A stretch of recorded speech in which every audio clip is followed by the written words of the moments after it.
Hi, this is 3.01 Supply and Demand 1, and we are starting on slide 17. You can check out the other recording for slides 1 through 16. Equilibrium and balance. Supply and demand tend to balance each other out, leading to equilibrium. Equilibrium is the stable price at which producers can sell as much as they want and consumers can buy as much as they want. Of course, there is not always a perfect balance between supply and demand. There might be a surplus if supply is higher than demand. When this happens, prices drop. On the other hand, if there is a shortage, prices go up. Surpluses and shortages are common, but equilibrium always eventually returns. This is because shortages and surpluses create incentives that motivate competition. When supply and demand are unbalanced, producers and consumers will compete with each other with other producers and consumers to buy or sell. This competition drives the price back into equilibrium. For instance, when prices are too high, that creates an incentive for producers to raise production in order to profit from the higher prices. They will compete with other producers to make more, eventually raising the supply, which drives prices back down. When prices are too low, it provides consumers with the incentive to buy more.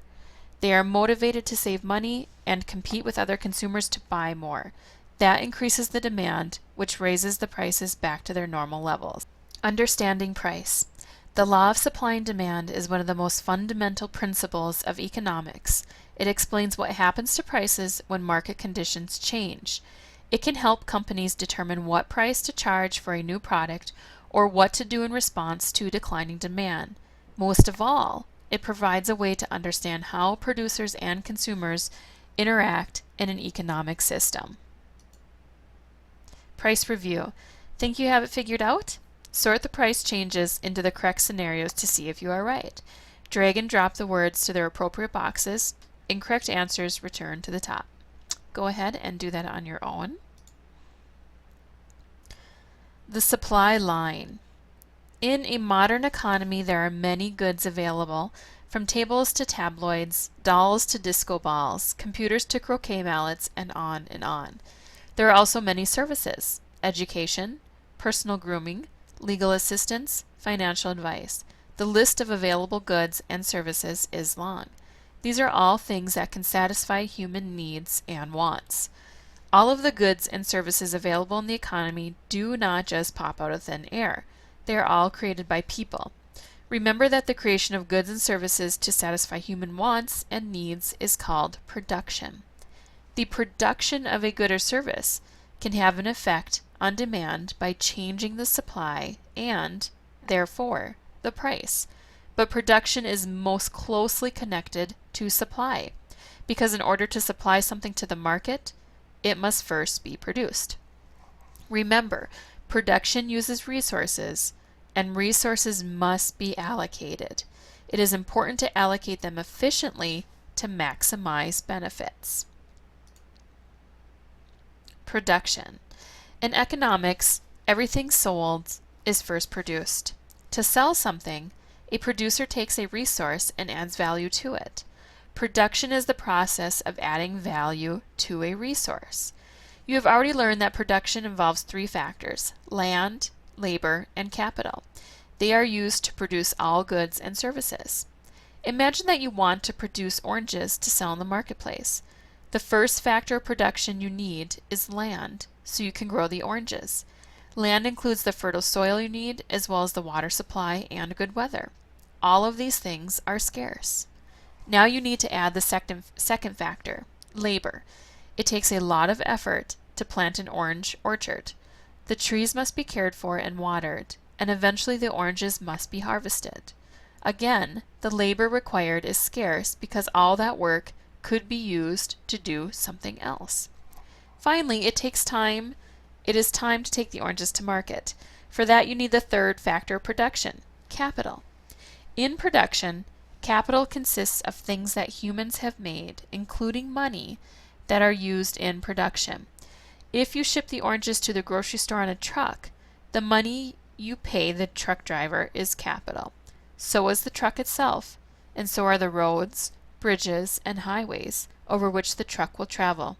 Capital is scarce, particularly in the short term, because it's difficult and expensive to make more of it.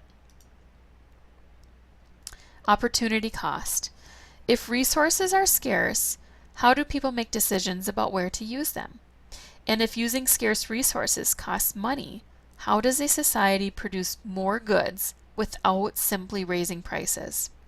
Remember that the process of deciding how to use productive resources is called allocation.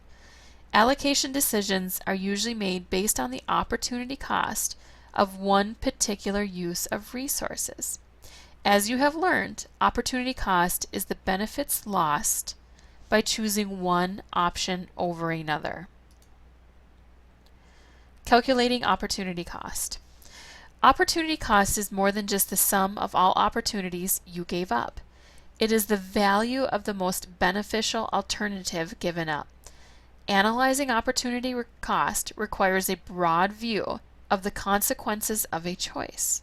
For example, if you decide to spend an hour doing your homework instead of working at your job delivering pizzas, it might seem irrational because you gave up the opportunity to make money. But the hour spent doing homework could result in a better grade and more money-making power in the future. So it might be more valuable to you than an hour at work. Watch the following slide show to see what it takes to calculate opportunity cost.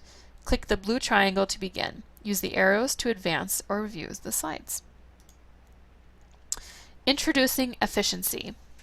Opportunity cost represents the cost of putting a scarce resource to one particular use rather than the other. So far, you have studied individual examples, but in the economy, allocation of resources happens on a wide scale.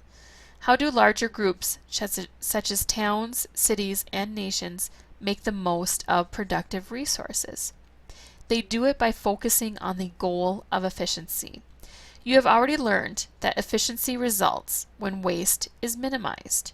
More technically, efficiency is the ratio of benefit to cost. Efficiency is calculated by dividing the value of the benefit by the opportunity cost. It is achieved by reaching the optimal ratio between the benefits and the costs of allocating resources in a particular way. The free market and efficiency. In a free market economy, efficiency should theoretically lead to an allocation of resources benefiting all players. If it is working correctly, a free market system takes into account everyone's needs and wants, as well as every producer's ability to fulfill them. The free market then allocates resources to create the most satisfaction. Those who support the free market system believe that government interference in the economy creates inefficiency and prevents the optimal allocation of resources. Others point to the unequal allocation of resources in the overall economy to argue for government intervention. Because resources are scarce, it requires some government oversight to ensure their fair allocation. Efficiency and conflict. The best way for an entire society to benefit economically is by improving overall efficiency. This is the most easily accomplished by increasing the availability of the factors of production: land, labor, and capital. More resources means more available input for allocation to many purposes. This also reduces opportunity cost because fewer opportunities are lost. But throughout human history, the drive to increase the amount of scarce resources for society has often led to conflict. In fact, some historians think that England became a great empire because there were so few resources available to the British people on their small island nation. By conquering territory in Asia, Africa, and Australia, the British increased their access to resources, resulting in great wealth and power for their society. Of course, many people in other nations suffered because of the British drive to obtain land, labor, and capital. Technology and efficiency. There is a much gentler way to increase the availability of the factors of production: advances in technology. For instance, the first horse-drawn plow greatly increased the productivity of labor. People no longer had to rely on their own strength.